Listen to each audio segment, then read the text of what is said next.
C'était un 25 janvier, il y a 10 ans. Après la Tunisie, c'était au tour de l'Égypte d'être gagnée par la fièvre du printemps arabe. Le 25 janvier 2011, des milliers d'Égyptiens s'élèvent contre le président Hosni Moubarak dans les rues du Caire. La place Tahrir, au centre de la capitale égyptienne, devient l'épicentre de la contestation du pouvoir militaire. De jour comme de nuit, les manifestants vont occuper la place malgré les charges des forces de sécurité. Dans la répression du mouvement de colère, plus de 850 personnes perdront la vie.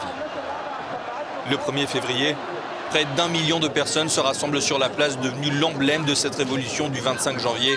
Une véritable marée humaine à laquelle les forces de sécurité égyptiennes ne peuvent rien. Impuissants, les soldats se joignent par moments aux manifestants. 10 jours plus tard, le peuple égyptien aura enfin sa victoire. Après 30 ans de règne, Hosni Moubarak démissionne. Des élections présidentielles sont organisées. L'alternance tant voulue par les Égyptiens arrivera finalement en juin 2012. Quelques mois après avoir remporté près d'un tiers de la Chambre des représentants, les frères musulmans accèdent enfin à la présidence.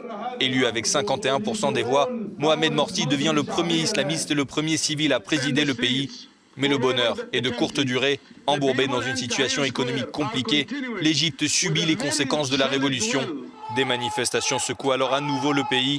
Seulement un an après son arrivée au pouvoir, le président égyptien est renversé par l'armée. Une nouvelle fois, les militaires s'installent au pouvoir en Égypte.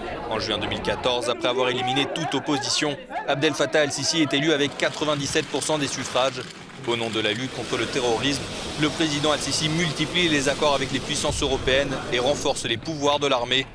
Dans sa quête de renaissance de la Grande Égypte des années de Gamal Abdel Nasser, le président égyptien va accroître la surveillance des réseaux sociaux dans un pouvoir toujours plus militaire.